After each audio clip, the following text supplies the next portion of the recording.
Assalamualaikum warahmatullahi wabarakatuh. Alhamdulillahirabbil alamin. Asyhadu an la ilaha illallah wa asyhadu anna Muhammadar Rasulullah. Raditu billahi rabba wa bil islami dina wa bi Muhammadin nabiyya wa rasulah. Rabbi syrah li sadri wa yassir li amri wahlul 'uqdatam min lisani yafqahu qawli. Senang berjumpa dengan Anda. Semoga Anda masih dalam keadaan sehat, dilindungi oleh Allah Subhanahu wa taala serta keluarganya juga ya dalam keadaan sehat pula. Kita akan membahas pada kesempatan ini tentang pengolahan pakan secara pelleting ya. Nah, pengolahan pakan secara pelleting atau pembuatan pellet. Apa itu pellet ya? Pelleting merupakan salah satu metode pengolahan pakan secara mekanik yang banyak diterapkan di industri pakan unggas khususnya ayam. Jadi teknik pelleting ini banyak yang terutama untuk pakan unggas yang digunakan teknik ini dan secara industri juga sudah sangat maju ya. Beberapa pabrik pakan yang modern itu sudah banyak di Indonesia ya. Nah, ayam merupakan ternak yang bersifat selektif terhadap pakan, yaitu cenderung memilih bahan pakan yang disukai. Kalau misalnya kita memberikan pakan pada ayam dari beberapa butiran atau bijian sereal ya, dia akan memilih sesuai dengan kesukaannya. Misalnya dia akan memilih jagung ya dibanding misalnya dengan kedelai. Dia punya kemampuan untuk memilih pakan yang disukai. Ya, jadi kalau misalnya hanya kita campur sedemikian rupa, misalnya ada jagung, ada bungkil kedelai, ataupun tepung ikan tanpa dipelet, itu dia akan selektif memilih jagungnya. Ya, padahal pakan dasar biasanya yang namanya pellet itu atau pakan ayam itu yang bagus itu terdiri dari beberapa sumber karbohidratnya ada, sumber proteinnya ada, ya, sumber vitamin dan mineralnya ada. Nah, ayam menyukai pakan berbentuk biji-bijian atau grain, ya.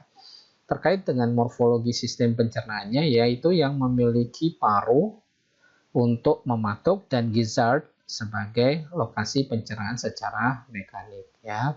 Dia memiliki tembolok kalau kita. Nah, Anda suka makan ya, pernah Anda makan tembolok ini ya, yang ada yang ngomongnya empedal ya.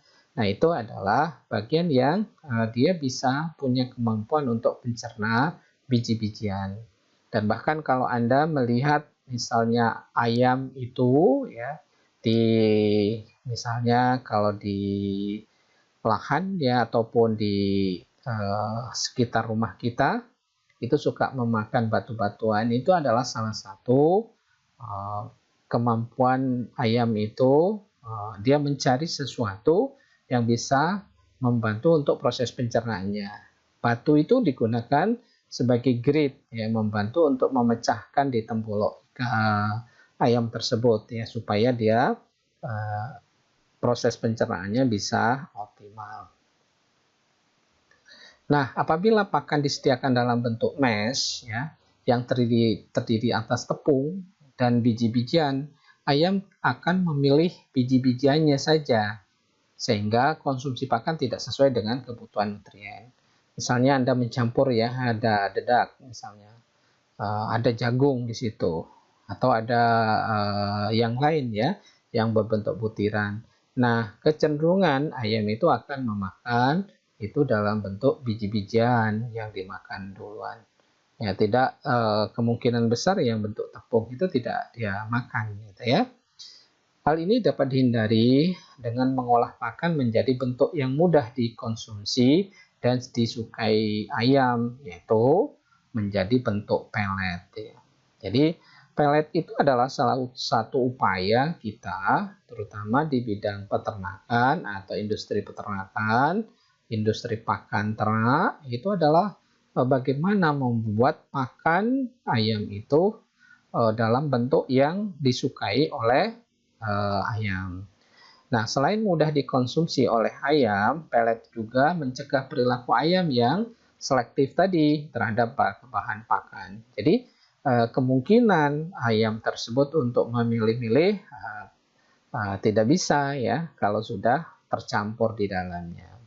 Memang di dalam membuat pelet itu ada beberapa proses yang harus dijalankan. Misalnya kalau misalnya jagung ya harus digiling dulu ya dalam bentuk yang homogen, harus sama menggilingnya. Nanti kan ada komponen di situ, ada tepung ikan, ada ini ya tepung gandum juga, ada mungkin ya limbah gandumnya juga, ada polar ya yang mungkin bisa dijadikan, ada tepung ikan, ada tepung jagung dan lain-lain. Nah, itu kalau misalnya mau dijadikan pelet itu harus diproses dulu, dihancurkan dulu dalam bentuk tepung, kemudian dicetak. Nah, dengan kita memformulasi pakan tersebut ya nanti sesuai dengan kebutuhan ayam. Makanya dikatakan sebagai complete feed atau pakan ayam yang komplit dengan disesuaikan kebutuhan ayam itu. Apakah ayam itu ayam broiler ya, ayam pedaging, atau ayam petelur atau layer, atau ternak yang lain, puyuh, atau ternak yang lain ya yang mungkin kebutuhannya hanya dalam bentuk mash, misalnya untuk konsentrat sapi perah dan atau untuk penggumukan sapi potong, itu bisa digunakan dalam bentuk mash ya. Nah, pengolahan pakan menjadi bentuk pelet memiliki sejumlah keuntungan, antara lain ya, yang pertama bisa meningkatkan konsumsi dan efisiensi pakan. Jadi pakan yang terbuang itu minimal ya. Sehingga kalau pakan terbuang minimal itu akan berdampak pada efisiensi pakan. Jadi hampir semuanya pakan akan dikonsumsi. Nah, ini juga dijadikan penilaian bahwa pelet yang bagus itu kalau misalnya pelet tersebut tidak mudah hancur ya. Kalau Anda memilih pelet misalnya, itu dipilih yang agak keras ya, dan tidak banyak remahnya, dan tidak mudah hancur. Nah, itu yang harus kita pertimbangkan kalau kita membeli pelet atau melihat kualitas pelet yang bagus. Yang pertama itu tidak boleh mudah hancur ya. Nah, ini berkaitan dengan teknik bagaimana membuat pelet itu supaya tidak mudah hancur menjadi remah tersebut. Kemudian keuntungan berikutnya adalah meningkatkan kadar energi metabolis ya.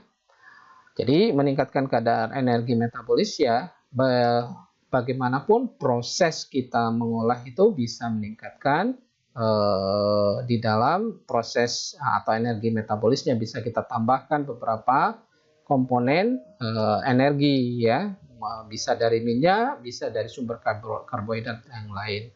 Kemudian yang berikutnya adalah membunuh bakteri patogen. Dalam proses pembuatan pelet itu ada panas, ada secara mekanik dilakukan melalui dorongan, melalui cetakan, dice itu menimbulkan panas yang nanti bisa mematikan bakteri patogen tersebut. Ada juga proses penguapan misalnya, itu juga bisa membantu proses ini membunuh ya bakteri patogen. Kemudian menurunkan jumlah pakan yang tercecer ya. Ya tadi yang dikatakan kalau sudah dalam bentuk pelet ya, mau tidak mau ayam itu akan memakan pelet tersebut itu. Nah, usahakan tadi yang tercecer itu biasanya itu kalau sudah hancur, kalau sudah remah. Jadi usahakan peletnya belum hancur.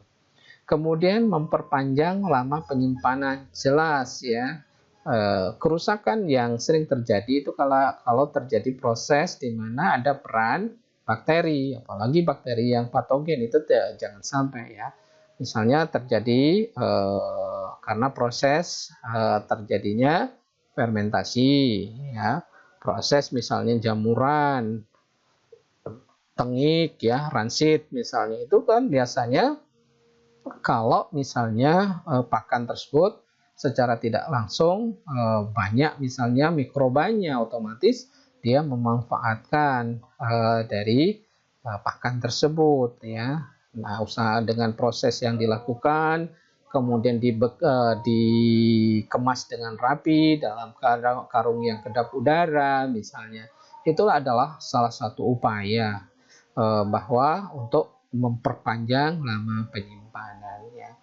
Kemudian menjamin keseimbangan zat-zat nutrisi pakan dan mencegah oksidasi vitamin. Jadi keseimbangan pakan nih, karena dengan formulasi yang sudah dilakukan, kita susun ransumnya sesuai dengan kebutuhan, misalnya masa starter, masa grower, atau masa finisher untuk ayam potong ya, ayam broiler, maka insya Allah pakan tersebut punya keseimbangan zat nutrisinya. Kemudian keuntungan lebih lanjut ya, pakan berbentuk pelet adalah meningkatkan densitas pakan sehingga mengurangi keambaan atau sifat bulky-nya. Jadi dengan proses pemeletan itu pelet itu dipadatkan melalui dice, jadi satu cetakan ya, mau tidak mau dimampatkan. Jadi bulky ini sifatnya voluminous, jadi istilahnya besar tetapi kapasitasnya kecil gitu. Tapi dengan proses pemeletan itu yang awalnya ya mungkin satu truk ya, gambaran yang kasar ya. Kalau bahan misal satu truk, bisa dengan proses pemeletan itu bisa jadi setengah truk misalnya. Ya, jadi seperti itu gambarannya. Misalnya kerupuk. Kerupuk itu kan kelihatan wah Pak, orang bawa kerupuk itu kelihatan berat banget, tapi karena dia sifatnya ini ya tidak melalui proses pengepresan, itu ya tidak terlalu berat. Nah inilah beda dengan pelet ini. Jadi awalnya bahannya itu dalam bentuk tepung dan bulky ya, dengan proses pemeletan itu bisa terjadi pengurangan ya volumenya. Dengan demikian akan meningkatkan konsumsi pakan yang mengurangi pakan yang tercecer. Selain itu, pelet juga memerlukan lebih sedikit tempat penyimpanan dan biaya transportasi jika dibandingkan dengan bahan pakan penyusun. Jadi, kalau dibandingkan bawa jagung, misalnya bawa dedak, bawa polar, dan lain-lain itu lebih efisien kita membawa pelet ya. Apalagi sudah dikemas sedemikian rupa. Oke. Kemudian pelet ya. Apa itu pelet? Pelet merupakan bentuk bahan pakan yang dipadatkan sedemikian rupa dari bahan konsentrat atau hijauan ya. Kalau untuk pakan ruminan ya, dengan tujuan untuk mengurangi sifat keambaan pakan atau tadi bulky tadi ya, menurut Packer 1988. Keambaan pakan diolah menjadi pelet berkurang karena densitasnya meningkat. Pelet yang memiliki densitas tinggi akan meningkatkan konsumsi pakan dan mengurangi pakan tercecer serta mencegah demixing, yaitu peruraian atau penguraian kembali komponen penyusunan pelet tersebut sehingga konsumsi pakan sesuai dengan kebutuhan standarnya. Oke ya, jadi komponen-komponen tersebut tadi ya, beberapa komponen dari ransum itu dipadatkan melalui cetakan atau dikenal dengan dice ya, maka itu akan menjadi pakan yang sangat efisien untuk ternak. Menurut sejumlah penelitian ya, manfaat pelleting adalah untuk memudahkan penanganan pakan dan meningkatkan performance ternak. Misalnya ya jangan dibayangkan untuk ayam broiler itu cuma 100 ekor yang dipelihara. Itu bisa ribuan, bisa ratusan ribu, bisa jutaan. Coba bayangkan kalau seperti ini ya. Jadi ini benar-benar semua serba ya teratur, semua kadang kita menggunakan peralatan yang sudah canggih ya, dengan segala macam ini ya proses yang dilakukan di dalam pengelolaan atau pembudidayaan ternak broiler misalnya ini ya. Nah, pelleting meningkatkan kepadatan dan daya alir, mencegah pakan tercecer dan diterbangkan oleh angin, serta meningkatkan konversi ransom. Jadi, pakan yang diberikan itu lebih efisien. Ya, kalau dipadatkan, dia dalam bentuk yang kecil, tetapi kandungan nutriennya itu seperti yang diinginkan oleh ternak ayam tersebut. Ya. Kemudian peningkatan performance terjadi karena terjadi peningkatan kecernaan. Ya. Peningkatan kecernaan, kemudian penurunan pemisahan bahan penyusun ransom, ya, akhirnya terpisah-pisah. Tapi yang jelas ini harus melalui proses yang bagus ya. Lebih sedikit energi untuk mencerna pakan. Jadi kalau misalnya dibandingkan dengan jagung utuh, itu seperti Bapak gambarkan di depan, ayam itu butuh energi ekstra untuk menghancurkan sebiji jagung itu dibandingkan dengan pelet yang sudah disiapkan ya, yang sudah ditepungkan dulu, kemudian dipelet, dipadatkan, begitu masuk ke dalam saluran pencernaan itu akan lebih gampang untuk dicerna ya. Serta terjadi peningkatan palatabilitas. Misalnya ya sama, kenapa Anda makan nasi harus dikunyah dulu ya? Makan nasi misalnya, Anda kunyah. Beda dengan makan bubur ya, bubur langsung telan saja karena sudah melalui proses yang dilembekkan sehingga bisa langsung dimakan gitu. Nah, sama dengan ini ya, karena sudah ditepungkan dulu, semua bahannya jagung sudah ditepungkan, misalnya pungkil kedelai sudah ditepungkan, kemudian tepung ikan sudah jadi tepung gitu dan lain-lain komponen misalnya mineral yang awalnya misalnya dalam bentuk batuan ya, itu sudah ditepungkan, kemudian diproses kembali atau di pelleting tadi ya. Nah, kualitas pellet merupakan aspek yang penting baik bagi produsen pakan maupun peternak. Kualitas pellet ditentukan dengan durabilitasnya ya, kemudian kekerasannya, hardness, dan ukuran. Kualitas pellet yang baik ya membutuhkan konsekuensi bagi produsen pakan, yaitu berupa tingginya biaya produksi, tingginya energi, dan modal yang dibutuhkan. Nah, sedangkan bagi peternak, unggas ya terutama, kualitas pellet yang baik akan menghasilkan konversi pakan yang rendah. Jadi, konversi pakan ini maksudnya begini, benar-benar pakan yang dimakan oleh ayam itu dimanfaatkan untuk pertumbuhan ya. Tidak banyak yang dibuang ya, misalnya dibuang melalui feses. Jadi lebih gampangnya apa yang dikonsumsi ya, makannya sedikit misalnya pertumbuhannya tinggi. Nah, itu kita harapkan seperti itu ya. Pertambahan bobot badannya yang tinggi dan meminimalkan pakan yang terbuang. Ya, pakan yang terbuang itu sangat minimal ya karena sudah dalam bentuk pelet. Ya. Beda dengan bentuk tepung karena seperti dikatakan di depan, sifat dari ayam itu kurang suka memakan dalam bentuk mash atau tepung. Nah, menurut Behnke ya, faktor-faktor yang mempengaruhi kualitas pellet adalah formulasi. Pengaruhnya itu bisa sebesar 40%. Kemudian yang kedua conditioning 20%. Kemudian ukuran partikel 20%. Spesifikasi die cetakan dari mesin pellet 15% dan pendinginan 5%.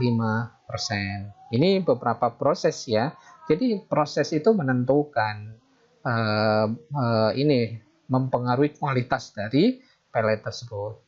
Nah, pemberian pakan berbentuk pellet tidak cukup ya untuk memperbaiki performance ya. Performance yang baik dapat dihasilkan dari pellet yang berkualitas baik pula. Dalam hal ini adalah kualitas bahan yang digunakan, bentuk fisik pelletnya misalnya.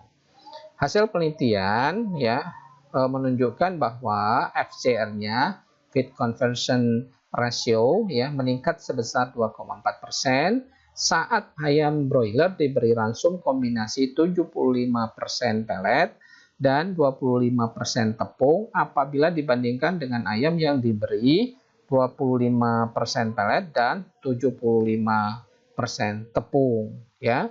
Jadi itu kelihatan sekali ya kalau misalnya di ini dibandingkan.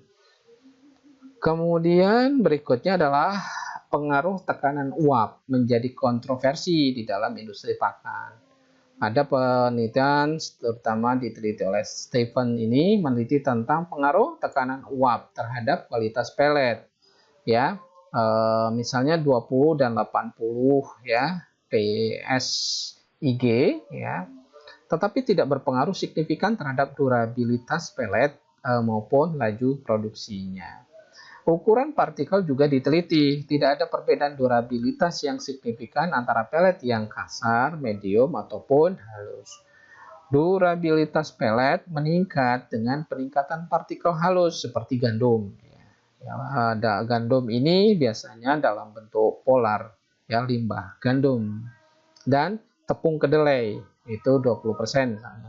Efisiensi penggilingan pelet menurunkan atau menurun. Efisiensi penggilingan pelet menurun dengan penurunan ukuran partikel hingga 12%. Oke, bahan pakan yang digunakan menentukan kualitas pelet secara signifikan. Menurut Wood ya, 87, pengaruh protein mentah dan terdenaturasi serta pati jagung mentah dan terdenaturasi sangat mempengaruhi durabilitas dan kekerasan pelet ya.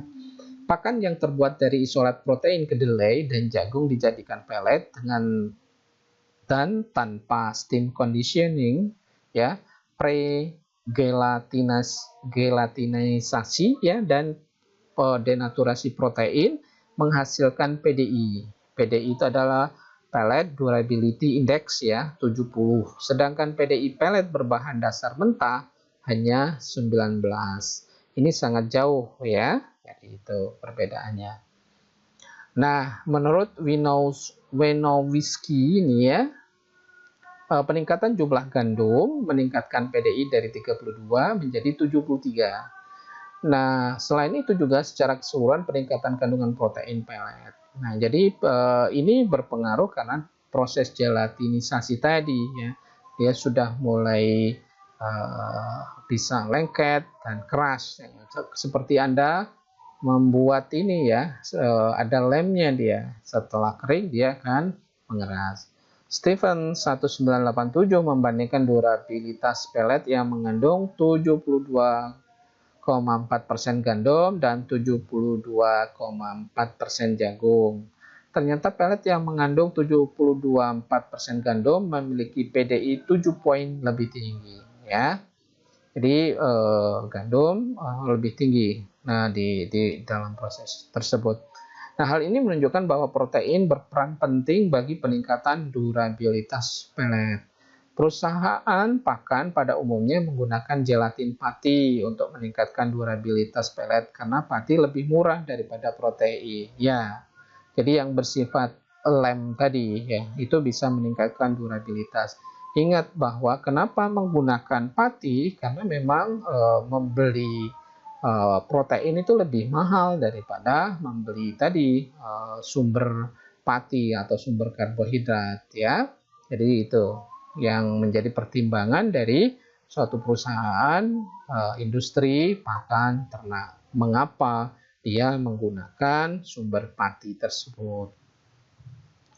Nah, dikatakan bahwa gelatinisasi pati disebabkan oleh penguapan atau steam conditioning, tetapi menurut Stephen 1987 tentang gelatinisasi dalam 100% rasum berbahan dasar jagung justru membuktikan fakta berkebalikan dengan opini umum. Menurut Stephen, 58,3% pati tergelatinisasi saat transum mengalami proses pelleting kering ya, dan 25,9% pati tergelatinisasi saat transum mengalami steam conditioning hingga 80 derajat Celcius.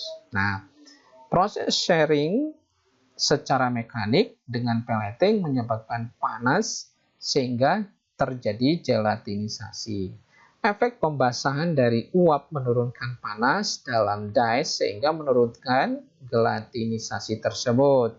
Hal ini tidak sesuai dengan hasil penelitian Brick et al. 199, ya. Gelatinisasi timbul 10-12% pada proses pelleting akibat steam conditioning. Ya. Nah, Stephen juga tidak meneliti tentang jumlah gelatinisasi pati akibat conditioning, tetapi menggunakan bahan dasar jagung tinggi minyak. Ya. Sebagai perbandingan, jagung biasa hanya mengandung 3,5%, sedangkan jagung tinggi minyak mengandung 6,8% yang berbasis pada 100% bahan kering. Brick et al. Ya 1999 ya menunjukkan bahwa penambahan lemak di atas 2% dari pakan finisher broiler. Pakan broiler itu ya bisa dikategorikan mulai dari pakan starter ya di awal, mulai DOC ya starter, ada pakan grower masa pertumbuhan dan masa finisher ya. Jadi pakan finisher broiler berbahan jagung kedelai menghasilkan partikel penyusun pellet yang halus dan nilai PDI yang rendah. Meskipun menurunkan kualitas pellet, penelitian ini lebih lanjut sangat diperlukan untuk mengevaluasi pengaruh jagung tinggi minyak terhadap pelletability, ya, kemampuan bahan untuk proses menjadi pellet. Nah, bungkil kedelai yang diolah secara mekanik, ya, bungkil kedelai itu ya sering dijadikan sebagai sumber protein ya yang bagus, ya, biasanya melalui proses mechanically expelled soybean meal ya juga merupakan bahan pakan tinggi minyak ya. Padahal minyaknya itu sudah diambil ya, tapi tetap aja masih tinggi minyak.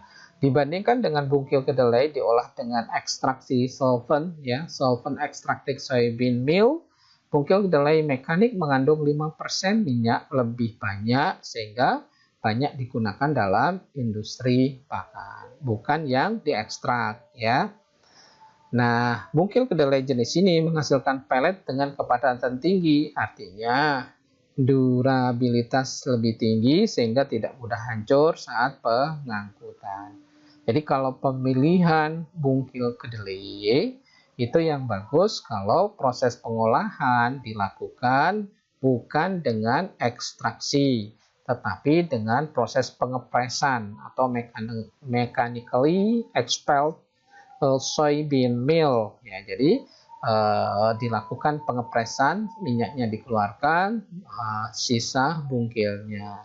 Nah, di situ masih tersisa minyaknya 5%. Dan kalau misalnya digunakan sebagai bahan dasar pellet itu lebih bagus karena dia mempunyai durabilitas yang lebih tinggi sehingga itu berdampak pada kualitas pellet yang diproduksi. Nah, itu dulu untuk sementara ya. Pertemuan kita, mudah-mudahan Anda tetap bersemangat, jaga protokol COVID-nya ya, tetap cuci tangan, selalu cuci tangan dengan sabun, ya, tetap menggunakan masker dan jaga jarak. Dan itulah yang bisa kita lakukan di dalam kondisi yang kurang menguntungkan pandemi sekarang. Dan tidak lupa Anda makan makanan yang sehat ya, bukan yang mahal. Makanan sehat itu tidak perlu mahal, tetapi yang berkualitas. Salam untuk keluarga di mana saja Anda berada. Semoga kita selalu mendapat bimbingan, rahmat, dan inayah dari Allah Subhanahu wa Ta'ala. Nasrun minallah wa fatun qarib. Wassalamualaikum warahmatullahi wabarakatuh.